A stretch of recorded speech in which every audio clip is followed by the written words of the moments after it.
We have some proposals to stimulate demand in the economy. I've broadly classified into two different compartments the content of what I'm likely to say today: consumer spending and that which goes for capital expenditure. There's no gainsaying in the fact that the pandemic has affected adversely the economy. So the needs of the poor and the weaker sections have been addressed somewhat in the various announcements that we came up with, the PM Garib Kalyan Yojana, then the Atmanirbhar package and so on. Supply constraints have somewhat eased, but consumer demand still needs to be given a bit of a boost. हम आप सबके बीच में आए थे इस corona महामारी के समय, और आज एक बार फिर प्रतिकूल प्रभाव अर्थव्यवस्था पर पड़ा है, वो सब आपके सामने है। लेकिन उस समय भी गरीबों की और कमज़ोर वर्ग की मदद मोदी सरकार करती रही, और माननीय वित्त मंत्री जी ने उस समय भी प्रधानमंत्री गरीब कल्याण पैकेज की घोषणा की थी और आत्मनिर्भर पैकेज की घोषणा की थी, और जिससे ग्रामीण क्षेत्रों में मांग भी बढ़ी। और उसका बड़ा कारण था कि 80 करोड़ लोगों को 8 महीने तक अनाज देना और 1 लाख करोड़ से ज़्यादा 1,01,000 करोड़ MG नरेगा में उसमें उपलब्ध करवाना, और लगभग 68,000 करोड़ से ज़्यादा आपके खातों में सीधे तौर पर जो डाले गए, उससे उसका लाभ भी पड़ा। और अब भी देखा जाए, आपूर्ति की बाधा को कम किया गया और उपभोक्ता मांग अभी भी प्रभावित अगर है तो उसमें कैसे सुधार हो, उसको लेकर माननीय वित्त मंत्री जी आपके सामने कुछ विषय लेकर आए हैं। सो मांग को प्रोत्साहित करने के लिए कुछ निर्णय और कुछ घोषणाएं आज आप सबके सामने करने वाले हैं, ताकि खर्चे की फ्रंट लोडिंग कैसे की जा सके, और इससे एक विवेकपूर्ण प्रस्ताव आर्थिक रूप से उसमें लेकर आए हैं। इससे GDP में भी वृद्धि हो, उस पे भी इसका असर होगा, और इससे लोगों को भी बल मिलेगा, राहत मिलेगी और डिमांड बढ़ेगी।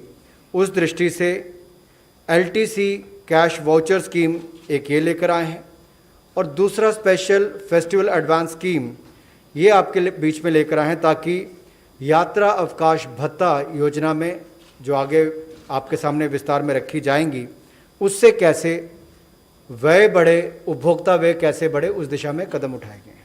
यात्रा अवकाश भत्ते का जो कैश वाउचर स्कीम है, इसको मोदी सरकार आपके सामने लेकर आई है, क्योंकि इस महामारी के समय देश और दुनिया पर तो प्रभाव पड़ा, लेकिन सरकारी कर्मचारियों पर उस तरह से कोई भी आर्थिक तनाव या दबाव नहीं बना। लेकिन एक तरफ से देखा जाए तो इनकी सैलरीज भी प्रोटेक्टेड थी, और इनकी जो सेविंग्स है, बचत जो हुई, वो भी ज़्यादा हुई सरकारी कर्मचारियों की। तो इस समय इनको और राहत देकर किस तरह से जो कम भाग्यशाली वर्ग है उसका भला भी कैसे हो, नगद वाउचर इनको मिले LTC के माध्यम से, यात्रा अवकाश भत्ते के माध्यम से, और जब ये खर्चा करें तो उसका प्रभाव देश की अर्थव्यवस्था पर कैसे पड़े। एक तरफ अर्थव्यवस्था बढ़ेगी और दूसरी तरफ जो कम भाग्यशाली लोग हैं उनको भी व्यापार करने का अवसर मिलेगा, उनकी भी आय बढ़ेगी। तो इसके लिए जो माननीय वित्त मंत्री जी ने बताया कि सेंट्रल गवर्नमेंट एम्प्लॉयज़ को 4 वर्षों में 4 वर्ष के ब्लॉक में यात्रा अवकाश भत्ता मिलता है। एक मिलता है कि देश में कहीं भी जा सके, और 2 बार अपने घर, जहाँ पर भी उनका घर है, वहाँ पर जाने का अवसर मिलता है। और इसमें हवाई भत्ता भी मिलता है, रेल का भी मिलता है, उनके स्केल और एंटाइटलमेंट के अनुसार ही मिलता है, और उनको रिम्बर्स, उसका वापस भुगतान भी वैसे किया जाता है। इसके अलावा लीव एनकैशमेंट की जो बात की गई 10 दिन की, वो भी अगर देखा जाए अवकाश नकदीकरण, वो भी 10 दिन का किया जाता है उनकी तनख्वाह और डीए को जोड़कर। और कोविड-19 के समय जो लोग एलटीसी का फ़ायदा नहीं उठा पाए उनको इसका लाभ मिले। जिन्होंने पहले ले लिया उनके लिए तो नहीं, लेकिन जो नहीं ले पाए उनके लिए इसका लाभ मिलेगा। एक तो ये होगा, लेकिन इसके लिए क्या नियम होंगे उस पर मैं थोड़ी बात रखना चाहूँगा। एलटीसी के बदले उनको कैश पेमेंट मिल रही है, नकद भुगतान हो रहा है, उपलब्ध कराया जा रहा है। नकद का मतलब ये भी डिजिटली होगा। और इसके लिए भी इसकी जो पूरी पेमेंट है, ये जो अवकाश नकदीकरण का पूरा भुगतान है, ये पूरा किया जाएगा। और इसकी जो पेमेंट है, ये पात्रता के अनुसार जो है भाड़े का भुगतान किया जाएगा। जो फेयर चाहे ट्रेन का है या हवाई जहाज़ का है वो वैसे किया जाएगा। और जो भाड़े की पेमेंट होगी, फेयर की पेमेंट होगी, वो टैक्स फ्री होगी, उस पर कोई टैक्स नहीं लिया जाएगा। इसमें कर्मचारी के पास जो ऑप्शंस हैं, जो इसके लिए ऑप्ट करेंगे, जो इसके स्कीम के लिए जाएंगे, उनको क्या करना होगा। इसमें लाभ उठाने वाले कर्मचारी को किसी भी वस्तु या माल के ऊपर या सेवाओं के ऊपर जो उसके भाड़ा है, फेयर है, उसका 3 गुना ज़्यादा खर्च करना पड़ेगा, तब जाके वो उसको क्लेम कर सकता है। और जो उसका अवकाश नकदीकरण है, लीव एनकैशमेंट है, उसका 1 गुना है, यानी कि उतना ही उसको खर्च करना पड़ेगा। और ये उसको 31 मार्च 2021 से पहले खर्च करना है। और इसमें केवल 2 छोटी छोटी बातें हैं कि जो जीएसटी जिस पर 12% या थोड़ा उससे ज़्यादा वाली स्लैब में आते हैं, उसके ऊपर इनको खर्च करना होगा। और जीएसटी रजिस्टर्ड जो वेंडर है, जो व्यापारी है, उसी से इनको सामान लेना है या सेवाएं लेनी है और उस पर ही भुगतान करना है। और भुगतान भी डिजिटल मोड से करना है ताकि डिजिटल इंडिया को बल भी मिले। और जो इसकी जीएसटी इनवॉइस होगी बाद में इनको प्रस्तुत भी करनी पड़ेगी जब इनको अपना क्लेम तो क्या, इसमें तो पहले से ही प्री लोडेड है, इसलिए जीएसटी इनवॉइस भी इनको देनी होगी।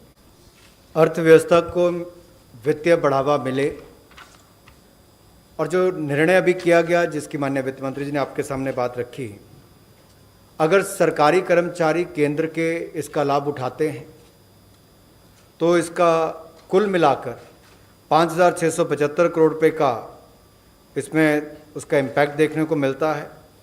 और अगर हमारे पब्लिक सेक्टर बैंक्स के या पीएसयूज़ के एम्प्लॉयज़ भी इसका लाभ उठाते हैं और वो भी इसकी फैसिलिटी देते हैं, तो इससे भी लगभग 1900 करोड़ रुपये का उस पर फ़र्क आएगा, उसको खर्चा होगा। टैक्स कंसेशन जो केंद्र की सरकार, जैसे पहले कहा कि भाड़े पर दिया जाता है, उसी तर्ज पर अगर राज्य की सरकारें भी और प्राइवेट सेक्टर भी अगर केंद्र के दिशा निर्देशों को मानता है और ये जो पात्र हैं एलटीसी के यात्रा अवकाश के लिए, इसके लिए इनको इसका लाभ उठा सकते हैं। केवल केंद्र सरकार के दिशा निर्देशों को मानना होगा, इनको टैक्स कंसेशन भी मिल जाएगा। और इससे अर्थव्यवस्था में कितनी मांग बढ़ेगी, इससे 19,000 करोड़ रुपया केंद्र सरकार के कर्मचारियों, पब्लिक सेक्टर बैंक्स और पीएसयूज़ के माध्यम से बढ़ेगी, और राज्य की सरकारों के जो कर्मचारी हैं उनके माध्यम से लगभग 9,000 करोड़। तो कुल मिलाकर 28,000 करोड़ की अतिरिक्त उपभोक्ता मांग पैदा होगी, जिससे अर्थव्यवस्था को भी बल मिलेगा। और जो मैंने पहले कहा, कम भाग्यशाली को ज़्यादा आय और ज़्यादा व्यापार के अवसर भी इससे मिलेंगे। दूसरा पार्ट जो है वो भारत में जिस तरह से त्योहारों का सीज़न भी आ रहा है, तो स्पेशल फेस्टिवल एडवांस स्कीम भी लेकर आई है सरकार। स्पेशल मैं इसलिए कह रहा हूँ, विशेष किस लिए है, क्योंकि जब 7वां पे कमीशन आया था उसमें एडवांस का कोई प्रावधान नहीं था। इससे पूर्व 6 पे कमीशन में 4500 रुपये मिलते थे, लेकिन इस बार माननीय वित्त मंत्री जी ने 10,000 रुपये का प्रावधान उसमें किया है, और ये इंटरेस्ट फ्री एडवांस होगा। इस पे कोई ब्याज नहीं देना पड़ेगा, 10,000 रुपये आपको मिलेगा। और ये भी पैसा आपको प्री लोडेड होगा। जो रुपए डेबिट कार्ड है उसके ऊपर आपको 10,000 रुपया सीधा पहले ही उसमें भरा होगा, आपको केवल उसको खर्च करना है और इसको वापस भी देना है तो 10 किश्तों में इसकी वापसी जाएगी और आपको इस पर ब्याज कोई नहीं देना। अगर कुल मिलाकर देखा जाए तो इस योजना में केवल केंद्र सरकार के कर्मचारियों पर लगभग 4,000 करोड़ रुपया संवितरित होने की, और अगर राज्य की सरकारें भी इसको लागू कर देती हैं तो लगभग 8,000 करोड़ रुपया इसके ऊपर संवितरित होने की उम्मीद है। अगर मैं इसका 50% भी लेता हूं तो 4,000 केंद्र सरकार और 4,000 राज्य की सरकारों का गिना जाए तो कुल मिलाकर 8,000 करोड़ की अतिरिक्त उपभोक्ता मांग इसमें पैदा होगी। इससे उसमें बल भी मिलेगा। इसमें बैंक चार्जेज जो है वो भी सरकार वहन करेगी, और जैसा माननीय प्रधानमंत्री मोदी जी डिजिटल इंडिया को बल देते हैं, डिजिटल पेमेंट्स को बल देते हैं, और इसका हमने प्रभाव महामारी के समय भी देखा कि किस तरह से कोई पैसा इधर उधर गए बगैर सारा पैसा गरीबों के खाते में गया। उसी तरह से पैसा जब कर्मचारियों को मिलेगा तो पारदर्शी तरीके से खर्च हो तो डिजिटल मोड ऑफ पेमेंट ही इसमें माना गया है। और इसमें टैक्स रेवेन्यू में भी हमें बढ़ावा मिलेगा, कर राजस्व में वृद्धि होगी, और कुल मिलाकर ईमानदार व्यापारी को लाभ मिलेगा और ईमानदार व्यापार को भी बढ़ावा इससे मिलेगा। कैपिटल एक्सपेंडिचर यानी कि पूंजीगत व्यय जो केंद्र और राज्य की सरकारों की इस पे बात करने जा रहे हैं, ये हम सब लोग जानते हैं कि पूंजीगत व्यय का गुणक प्रभाव होता है। Capital expenditure has a high multiplier effect, और इससे ना केवल हमारे वर्तमान सकल घरेलू उत्पाद को बढ़ावा मिलेगा बल्कि भविष्य के भी सकल घरेलू उत्पाद को बल मिलेगा, बढ़ावा मिलेगा, और जो हमारा कर्ज है वो ज़्यादा सतत होगा। इससे राज्य की सरकारों को और केंद्र की सरकार को एक और गति मिलेगी, बल मिलेगा कैपिटल एक्सपेंडिचर करने के लिए। और ये पूंजीगत व्यय कुल मिला के जहाँ देश का एक और इंफ्रास्ट्रक्चर बनाने में मददगार होगा, वहीं पर हमारी अर्थव्यवस्था को भी बल देगा। मुझे लगता है ये राज्यों के लिए एक बड़ी अहम घोषणा है जो माननीय वित्त मंत्री जी ने आप सबके सामने रखी कि पूंजीगत व्यय में वृद्धि करने के लिए राज्यों को किस तरह से सहायता मिल सके, और इसमें विशेष व्यवस्था एक की गई है कि ब्याज मुक्त 50 वर्ष के लिए 12,000 करोड़ रुपए का कर्ज राज्य की सरकारों को दिया जा रहा है। 50 वर्षों के लिए ब्याज मुक्त 12,000 करोड़ रुपया पूंजीगत व्यय करने के लिए राज्यों को इसके माध्यम से दिया जा रहा है। और जिसकी मांग आप बार बार करते थे कि कैपिटल एक्सपेंडिचर बढ़ाएं, इससे राज्यों को बल मिलेगा। और इसका जो पहला भाग है उसमें नॉर्थ ईस्ट के राज्यों को 1,600 करोड़ रुपए मिलेंगे। और प्रधानमंत्री मोदी जी सदा कहते थे हमें लुक ईस्ट की बजाय एक्ट ईस्ट में जाना है, और हमने वो करके दिखाया है। और माननीय वित्त मंत्री जी ने जो अभी घोषणा इस पर की है कि 1,600 करोड़ रुपया 2,500 करोड़ में से 1,600 करोड़ रुपया केवल नॉर्थ ईस्ट के 8 राज्यों के लिए जाएगा, और उत्तराखंड और हिमाचल के लिए 900 करोड़ रुपए का प्रावधान इसमें किया गया है। इससे बल इन पहाड़ी राज्यों को मिलेगा पूंजीगत व्यय करने के लिए। एक्सपेंडिचर जो कैपिटल पे किया जाए, इस पे किया जाएगा, कैपिटल एक्सपेंडिचर किया जाएगा उसके लिए। और इसका जो दूसरा भाग है वो लगभग 7,500 करोड़ रुपया बाकी राज्यों के लिए रखा गया है। जिस तरह से फाइनेंस कमीशन के हस्तांतरण के लिए जो पूरी डिटेल्स आती हैं उसके अनुसार किया जाएगा। आधा हिस्सा इसका 7,500 करोड़ का पहले शुरुआत में दे दिया जाएगा, और जो बाकी है उसको पहली इंस्टॉलमेंट जो 50% है उसका इस्तेमाल करने के बाद दिया जाएगा। और अगर कुछ भाग इसका खर्च नहीं होता है तो उसको भी रीएलोकेट करने का इसमें प्रावधान अलग से रखा गया है। जो इसका तीसरा पार्ट है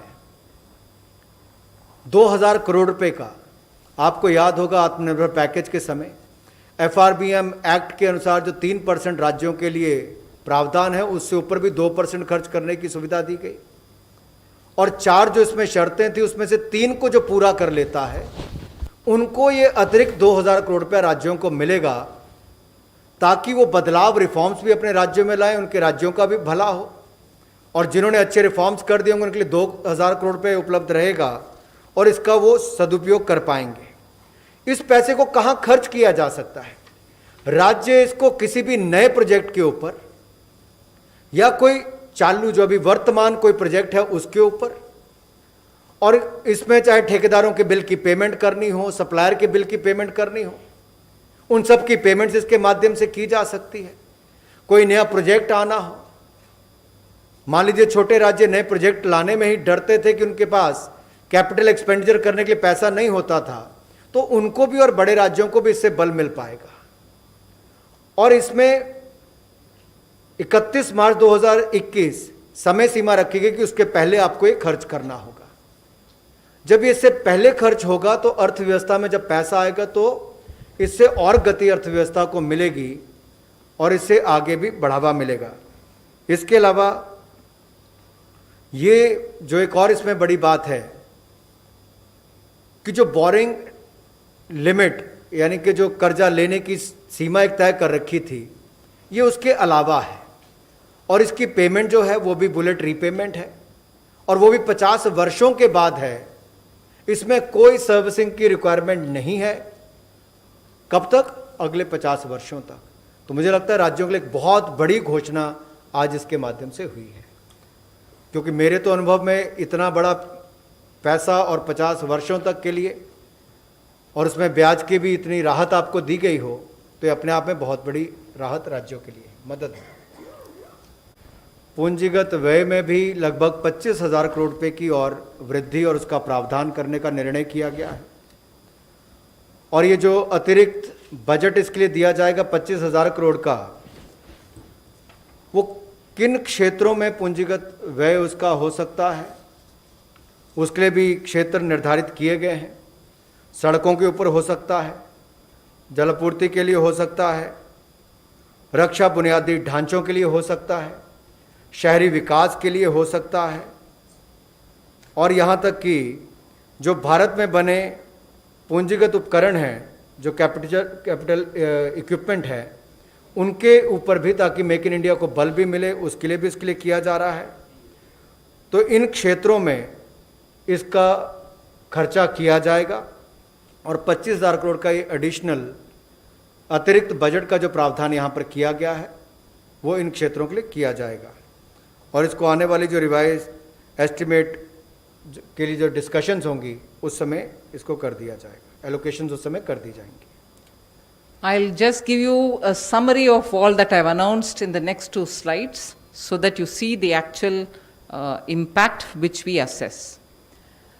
36,000 crore additional consumer demand, which is split between the 28,000 crore through LTC vouchers and 8,000 crore through the festival advance scheme. 37,000 crore additional because of the center and state capital expenditure. So we assess the total boost to the demand estimated at is about 73,000 crores. All this to be spent before 31st March 2021. Now, a very rough estimate is that the potential private sector spending through LTC tax benefit will be at least equal to the government employee-led demand of 28,000 crores. We can't make a very accurate estimate of that. What is 28,000 crore, which is a government employee-driven consumer demand boost, can be equaled. It can be equaled if potential private sector spending also happens. So in a way, we would like to suggest to the private sector that if they also look at the LTC tax spending benefits, because it also has a tax concession, equal amount like the Government of India led, employee led consumer demand, which is we are pegging it at 28,000, and another 28,000 can come in through the private sector. That is conservative estimate. The total additional demand estimated, therefore, will exceed 1 lakh crore. That is our assessment. Measures by the government to stimulate demand, we'd like to say this as my closing remarks. Measures by the government to stimulate demand must not burden the common citizen with future inflation. We've kept that in mind. We've also kept it in mind that it must not put government debt on an unsustainable path. We've kept that thought also in our mind, which is important for us to, because today's solution should not cause tomorrow's problem. जो मांग बढ़ाने के लिए कुछ निर्णय किए गए, उसमें एलटीसी वॉचर स्कीम के लिए 28,000 करोड़ रुपया और 8,000 करोड़ रुपया आपको त्योहारों के समय एडवांस देने के लिए, तो कुल मिलाकर 36,000 करोड़ रुपया अतिरिक्त जो उपभोक्ता मांग को पैदा करने के लिए इसमें वृद्धि होगी। और इसके अलावा 37,000 करोड़ रुपए का केंद्र और राज्यों का पूंजीगत व्यय बढ़ाने के लिए उसका प्रावधान 37,000 करोड़ रुपया। और कुल बूस्ट जो देखा जाए मांग को बढ़ाने के लिए, जो कुल एस्टिमेट लगभग ये 73,000 करोड़ रुपया बनता है, जिसको 31 मार्च 2021 तक खर्च करना है।